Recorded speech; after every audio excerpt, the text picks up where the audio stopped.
Welcome to the part 4 of the solid state. आज हम लोग बात करेंगे अबाउट पैकिंग एफिशिएंसी और साथ ही साथ कुछ न्यूमेरिकल सॉल्व करेंगे regarding tetrahedral and octahedral words. तो बिना कोई समय गवाए चलिए शुरू करते हैं। ओके, तो पैकिंग एफिशिएंसी से हमारा क्या मतलब है? पैकिंग एफिशिएंसी से हमारा मतलब ये है कि जब सॉलिड को पैक किया गया तो पैक करने के दौरान हमने ये देखा था कि वहां पे कुछ वॉइड्स आ रहे थे। तो कितनी इफेक्टिवली सॉलिड पैक हुए हैं और कितने कम वॉइड्स वहां पे जनरेट हुए हैं, इस बारे में हमें बात करनी है। तो पैकिंग इन सॉलिड को हम यहाँ पे तीन डिफरेंट केसेस में डिस्कस करेंगे। सबसे पहला होगा सिंपल क्यूबिक सेल, दूसरा होगा फेस सेंटर्ड क्यूबिक सेल और तीसरा होगा body centred cubic cell. Okay, तो सबसे पहले की हम शुरुआत करते हैं, that is simple cubic cell. Simple cubic cell कुछ नहीं है, हमारा प्रिमिटिव यूनिट सेल है। जैसा कि हमने पहले भी इसको बना रखा है, एक बार दोबारा बना देता हूँ। ठीक है, प्रिमिटिव यूनिट सेल के अंदर हर एक पार्टिकल कहाँ प्रेजेंट होता था? At the corners of the atom only. Okay, तो कॉर्नर्स पे प्रेजेंट रहता था और साथ ही इसके अंदर नंबर ऑफ एटम कितने होते थे? नंबर ऑफ एटम्स वो होते थे 1। ओके, तो चलिए इसके किसी भी एक फेज का हम लोग 2D फिगर देखते हैं। तो किसी भी एक फेस को अगर हम देखेंगे तो वो एक फेस कुछ इस तरीके से दिखेगा, that is the one face of a cube. और यहाँ पर हमारा क्या है? क्यूबिक यूनिट सेल एक्वायर्ड है। Okay, so this is are that what you say particles that acquire the corners. Okay, तो ये है। अगर इन पार्टिकल्स का रेडियस आर मान लिया जाए, क्योंकि स्फीयर की फॉर्म में है, इनका रेडियस आर मान लिया जाए, तो ये एक एज लेंथ बनाते हैं क्यूब का। और अगर क्यूब की लेंथ ए मान ली जाए, क्यूब की लेंथ क्या मान ली जाए? ए मान ली जाए, तो यहां मैं लिख देता हूं, let the edge of cube is equal to A and the radius of sphere is equal to R. तो यहां से हमारा एक बहुत ही सिंपल सा रिलेशन ये आ रहा है कि जो ए है वो 2r के इक्वल है, that is A is equal to 2r। Okay, तो यहाँ पे पैकिंग एफिशिएंसी निकालने के लिए हमें दोनों का वॉल्यूम निकालना पड़ेगा कि कितने नंबर ऑफ एटम आते हैं प्रिमिटिव यूनिट सेल के अंदर, 1। तो हम निकालेंगे वॉल्यूम ऑफ स्फीयर। तो वॉल्यूम ऑफ स्फीयर का फॉर्मूला जैसा कि आपने पिछली क्लासेस में पढ़ रखा है, 4/3 pi are cube. And volume of cube, तो वॉल्यूम ऑफ क्यूब क्या होता है? A cube.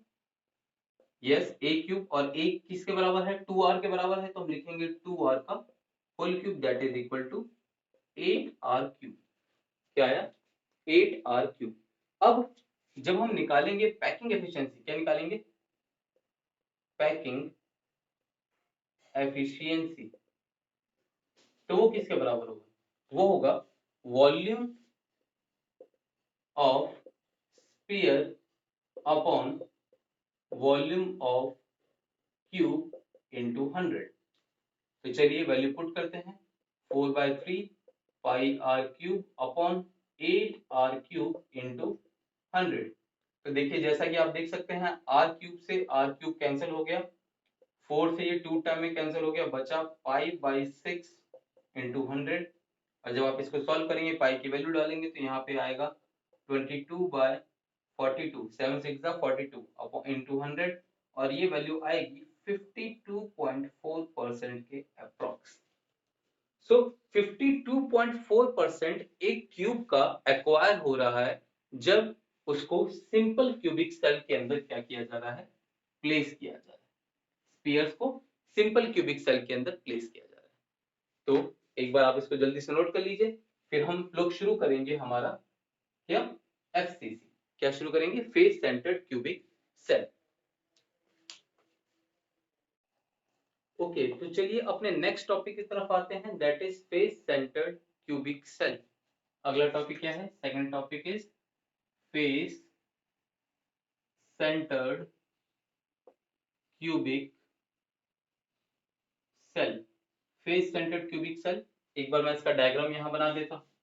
Face centred cubic cell का डायग्राम कैसा होता है आप लोग सभी जानते ही हैं, ठीक है। हमने पहले भी इसके बारे में डिस्कशन कर रखा है प्रीवियस वीडियोस के अंदर, ठीक है। जिन्होंने नहीं देखा वो ऊपर आई बटन पे क्लिक करके उसके बारे में देख लें, ठीक है। तो यहाँ पर हमारे पास हर एक सेंटर पे, तो हर एक कॉर्नर पे, नॉट सेंटर पे, हर एक कॉर्नर्स पे एक एक एटम प्रेजेंट रहता है, प्लस इनके अलावा हर एक फेस के ऊपर भी, जैसे टॉप फेस, ये हो गया बॉटम फेस, ये हो गया उधर वाला फेस, ये लेफ्ट साइड वाला फेस, ये बैक वाला फेस और ये फ्रंट वाला फेस, ठीक है। तो ये हो गया। और याद करिए हमने वहां पे नंबर ऑफ एटम्स निकाले थे, तो नंबर ऑफ एटम्स जो आए थे एफसीसी के अंदर वो आए थे कितने, 4, ठीक है। तो इन सब चीजों को मैं यहाँ पे अब डिटेल में एक्सप्लेन नहीं कर रहा हूँ, इनको अगर आपको देखना होगा आप पीछे वाली वीडियो में जाके दोबारा देख सकते हैं। अब इसके किसी एक फेस का हम लोग क्या लेते हैं, 2D फिगर लेते हैं, तो वो हमें कुछ इस तरीके से दिखेगा कि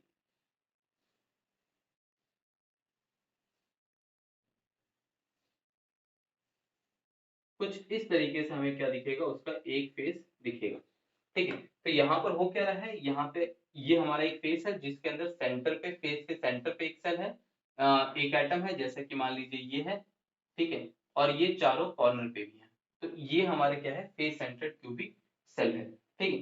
तो इसको हम नाम दे देते हैं ए बी सी और ये क्या हो गया, डी। तो वहीं अगर हमारी एज लेंथ ए है, एज लेंथ कितनी है ए, और रेडियस आर है, तो ये कितना हो जाएगा, ये डबल ऑफ द रेडियस हो जाएगा। तो हम ये कह सकते हैं कि जो हमारा, क्योंकि ये ट्राइंगल ए बी सी एक राइट एंगल ट्राइंगल है, तो हम कहेंगे in triangle A B C, in triangle A B C, A C square is equal to A B square plus B C square, A B square plus B C square, and A C is equal to C, R plus R plus R plus R, that is equal to 4r। तो ये हो जाएगा 4r का whole square. A B कितना है, ए है, तो ये हो जाएगा ए स्क्वायर प्लस बी सी भी क्या होगा, ए होगा, क्योंकि वो भी क्या है, क्यूब का एक एज है, तो वो भी क्या हो जाएगा, ए स्क्वायर। तो यहाँ से आ गया 4r का whole square is equal to 2a square, क्योंकि A square plus A square कितना हो जाएगा, 2a स्क्वायर हो जाएगा। अब मैं इसको एक और रिलेशन की तरह लिख सकता हूँ, मैं लिख सकता हूँ 4r का whole square is equal to √2a का होल स्क्वायर, क्योंकि √2 का स्क्वायर 2 देगा और a का स्क्वायर a स्क्वायर देगा, ठीक है। तो यहाँ से रिलेशन क्या आया, 4r is equal to √2a, या फिर हम कह सकते हैं a is equal to 4/√2r। Is it clear और नॉट, इज इट क्लियर। अगर आप इसको और थोड़ा रैशनलाइज करके सॉल्व करेंगे तो वो आ जाएगा कितना, √2 से ऊपर और नीचे मल्टीप्लाई करेंगे तो ये आ जाएगा 2√2r, कितना आ जाएगा, 2√2r, ओके। तो ये हमारा हो गया। अब हम क्या करें, पैकिंग एफिशिएंसी निकालें। पैकिंग एफिशिएंसी निकालने से पहले हम क्या करेंगे, वॉल्यूम ऑफ स्फीयर देखेंगे। वॉल्यूम ऑफ स्फीयर हमारा वही होगा 4/3 पाई आर क्यूब, और वॉल्यूम ऑफ क्यूब निकालेंगे। वॉल्यूम ऑफ क्यूब हो जाएगा यहाँ पे ए क्यूब, ए क्यूब का मतलब 2√2 का होल क्यूब, क्या हो जाएगा, 2√2 का होल क्यूब, 2√2r का होल क्यूब, सॉरी। तो ये 2 का क्यूब कितना होगा, 8, √2 का क्यूब अगेन 2√2, और ये कितना आ जाएगा, आर क्यूब। तो ये कितना हो गया, ये एक्चुअल में हो गया 8 to the 16 √2 r cube, okay. तो ये हमारा क्या है, वॉल्यूम ऑफ क्यूब आया। तो चलिए इसको आगे सॉल्व करते हैं। आगे सॉल्व कैसे करेंगे, हम लोग लिखेंगे परसेंटेज एफिशिएंसी। परसेंटेज एफिशिएंसी क्या होगी, वॉल्यूम ऑफ स्फीयर इनटू 4। 4 क्यों, क्योंकि एक फेस सेंटर्ड यूनिट सेल के अंदर कितने एटम आते थे, 4। तो यहाँ पे हमने क्या लिखा, स्फीयर के साथ 4 मल्टीप्लाई किया upon volume of cube, upon क्या आ जाएगा, वॉल्यूम ऑफ क्यूब। तो चलिए इसकी वैल्यू पुट करते हैं, यहाँ पर वैल्यू पुट करेंगे। वॉल्यूम ऑफ स्फीयर का formula 4/3 pi are cube into 4 upon volume of cube is 16 √2 r cube. तो आर क्यूब से आर क्यूब कैंसिल, 4 4 से 16 कैंसिल, तो बचा कितना, बचा पाई। अच्छा परसेंट एफिशिएंसी है तो इंटू 100 भी करना पड़ेगा, तो इंटू 100 लिख देते हैं, ठीक है। तो pi by 3√2, pi by 3√2 into 100, या फिर अगर हम इसका रैशनलाइजेशन करें, नीचे √2 और ऊपर √2 से मल्टीप्लाई करें, तो ये हो जाएगा √2 पाई बाय 6 इंटू 100। अब आप इसको जब सॉल्व करेंगे, इसकी वैल्यू रखेंगे, क्या रखेंगे, √2 इंटू 22 अपॉन 6 इंटू 7 इंटू 100, तो ये value comes out to be 74%। कितने आ जाएगा, 74% यहाँ पे वैल्यू आएगी। √2 की वैल्यू आप रख देंगे 1.414 और इसको सॉल्व करेंगे तो आंसर कितना आएगा, 74%। तो इस तरीके से हमने ये देखा कि फेस सेंटर्ड क्यूबिक सेल की एफिशिएंसी कितनी आई, 74% आई। सिंपल क्यूबिक सेल की कितनी आई थी, सिंपल क्यूबिक सेल की आई थी 52.4%। एफसीसी की कितनी आई, 74%। चलिए अब हम बीसीसी के निकालेंगे, बॉडी सेंटर्ड क्यूबिक सेल के निकालेंगे, उससे पहले आप इसको नोट कर लीजिए। ओके तो चलिए तीसरे पार्ट की तरफ बढ़ते हैं, that is body centred cubic cell. Body centred cubic cell की तरफ, तो बॉडी सेंटर्ड क्यूबिक सेल में क्या डायग्राम होता है, आप लोग इसको पहले भी देख चुके हैं, जिनको नहीं ध्यान आ रहा वो कृपया पीछे वाला वीडियो जाके देखें, ठीक है। तो ये आपका एक क्यूबिक सेल है, इसके हर एक कॉर्नर्स पे एटम होते हैं,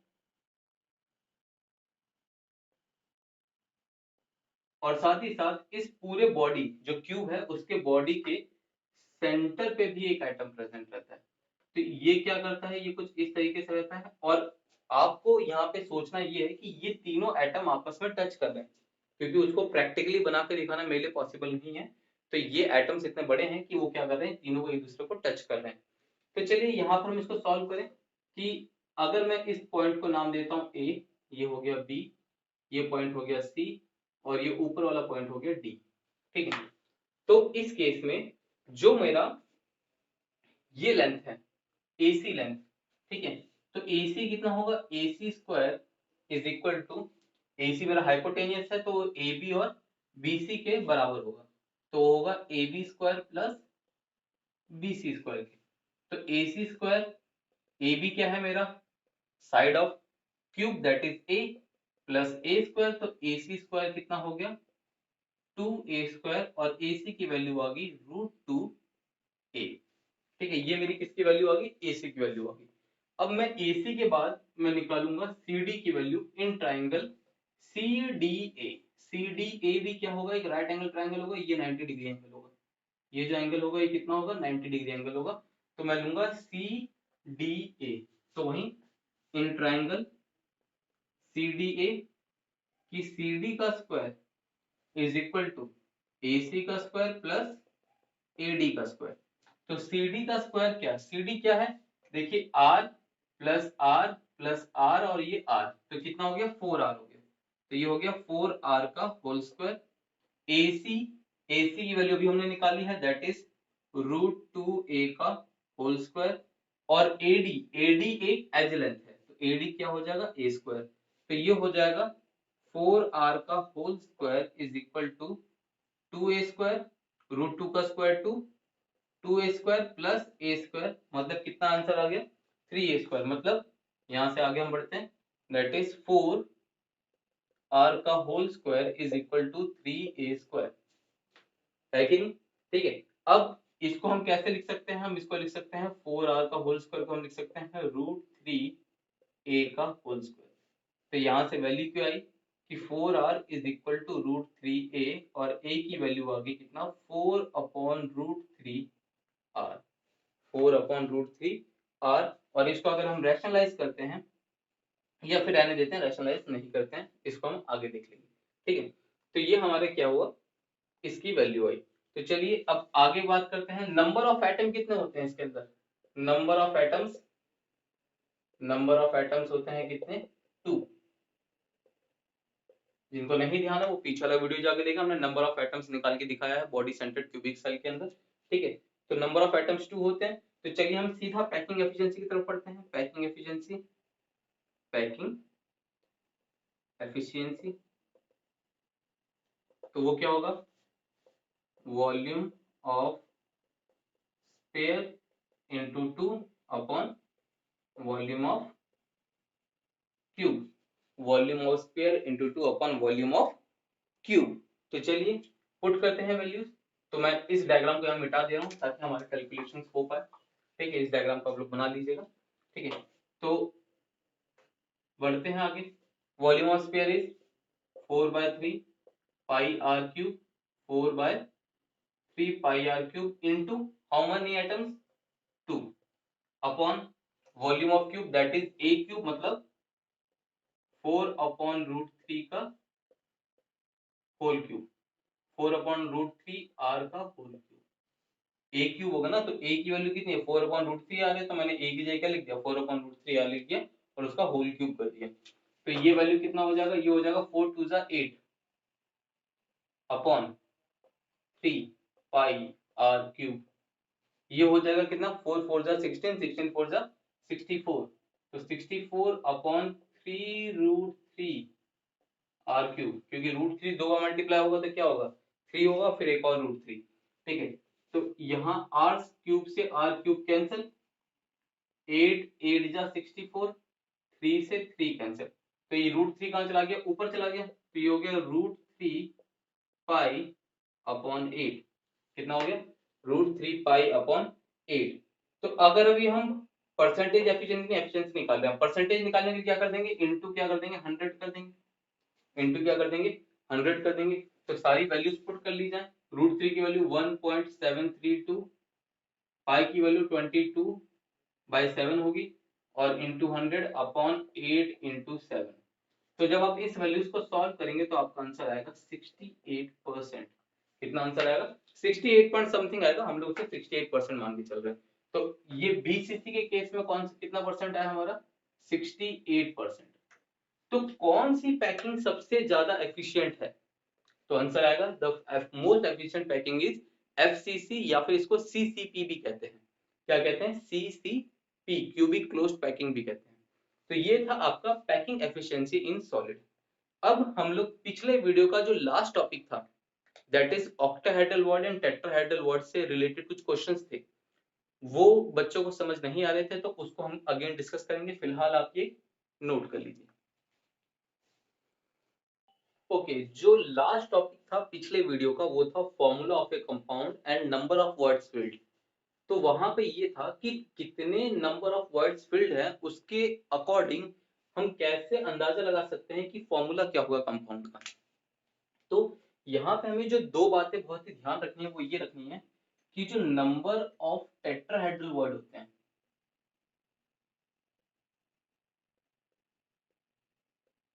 वो होते हैं 2 into number of atoms taking part, जिसको मैंने पिछली बार n से लिखा था। क्या लिखा था, n लिखा था।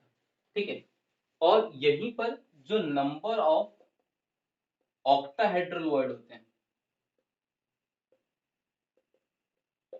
वो होते हैं number of atoms taking part के बराबर।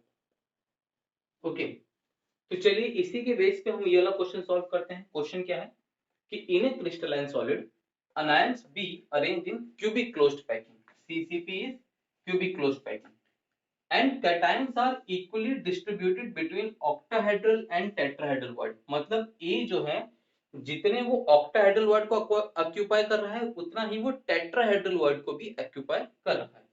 ठीक है, तो आगे पूछा है कि if all octahedral word occupied, कि सभी के सभी ऑक्टाहेड्रल वर्ड ऑक्यूपाई हो चुके हैं, तो what is the formula of the compound. तो चलिए हम आंसर के लिए सॉल्व करते हैं कि let n atoms of B, ठीक है, n ions of B, sorry ये कटायन और अनायन है, तो एटम्स नहीं कहेंगे, क्या कहेंगे, आयंस कहेंगे।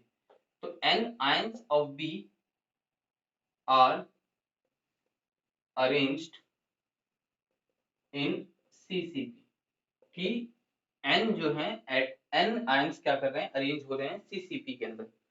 तो इसका मतलब ये हुआ कि नंबर ऑफ टेट्राहेड्रल वर्ड क्या हो गया,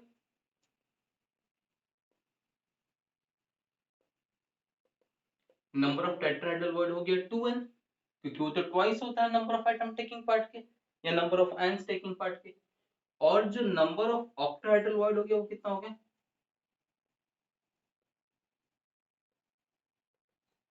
वो हो गया n। ठीक, अब क्वेश्चन की डिटेल पे जाओ कि नंबर ऑफ ए आयंस कितने होंगे। नंबर ऑफ ए आयंस में उसने ये लास्ट लाइन को पहले पकड़ो, all octahedral void are occupied, कि सभी ऑक्टाहेड्रल वर्ड ऑक्यूपाई है, मतलब n तो होंगे ही होंगे, प्लस यहाँ वाली लाइन पे जो all are equally distributed between octahedral and tetrahedral void, कि मतलब जितने ऑक्टाहेड्रल वर्ड ऑक्यूपाई हुए थे उतने ही टेट्राहेड्रल वर्ड ऑक्यूपाई होंगे। मतलब कि अगर n ऑक्टाहेड्रल वर्ड हुए तो 2n में से पूरे 2n नहीं, 2n में से सिर्फ n ऑक्यूपाई हुए, क्योंकि n ही ऑक्टाहेड्रल वर्ड ऑक्यूपाई हुए। क्वेश्चन ने क्या रखा है इस लाइन में कि cations are equally distributed among octahedral and tetrahedral void. तो यहाँ पे हमारा ये भी n आ जाएगा, तो मतलब हमारा a की वैल्यू कितनी होगी 2n। तो अब हम निकालें जरा a:b का रेशो। तो a:b के रेशो में a कितना हो गया 2n और b कितना हो गया, b हो गया हमारा n, जो स्टार्टिंग में मान के चले थे। तो जब इसका रेशो निकालेंगे तो ये आ जाएगा कितना, a:b कितना आ जाएगा 2:1 आ जाएगा। तो मतलब क्या हो गया a:b, ये हमारा क्या हो गया, फॉर्मूला हो गया, है कि नहीं। तो ये बहुत ही सिंपल से क्वेश्चन है, ठीक है। तो एक और क्वेश्चन करते हैं फिलहाल, तब तक आप क्या कर लीजिए, इसको नोट कर लीजिए। Clear, okay. तो अगला नेक्स्ट क्वेश्चन क्या है हमारा, नेक्स्ट क्वेश्चन हमारा ये है, what is the formula of A compound in which element y forms cubic closed packing and atom x occupy 1/3 of tetrahedral words.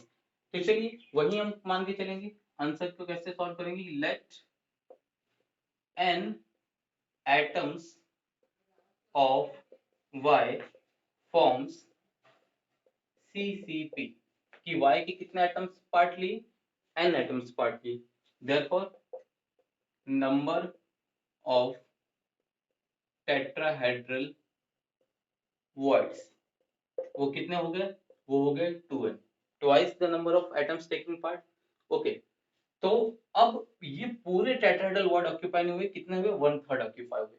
तो हम लिखते हैं number of words occupied by x, वो कितने होंगे 2n का 1/3, दैट इज 2/3n। ठीक है, तो अब रेशो ले लें, रेशो क्या होगा x:y, ये हो जाएगा 2/3n और ये कितना हो जाएगा n। तो जब इसको सॉल्व करेंगे तो x:y कितना आ जाएगा, x:y आ जाएगा 2:3। तो हमारा फॉर्मूला बन गया यही, क्या x2y3, क्या फॉर्मूला बन गया x2y3। ठीक है, तो जल्दी से आप इसको नोट कर लीजिए। ओके, तो ये था सॉलिड स्टेट पार्ट 4। पार्ट 5 में हम लोग बात करेंगे about defects, magnetic effect and something about density of solid. इन सब चीजों से रिलेटेड हम कुछ क्वेश्चंस को पढ़ेंगे और उनको सॉल्व भी करेंगे। तो फिलहाल अभी आपके पास कुछ 3 क्वेश्चंस दिए गए हैं, आप इनको सॉल्व करें और इनके आंसर कमेंट बॉक्स में जरूर लिखें। इन सभी क्वेश्चंस के आंसर मैं अपने टेलीग्राम चैनल, जिसका लिंक डिस्क्रिप्शन में दिया हुआ है, वहां पोस्ट करूंगा। तो जल्दी से इनको सॉल्व करें और इनका आंसर कमेंट बॉक्स में लिखें। सो फिलहाल के लिए thank you and have a nice day.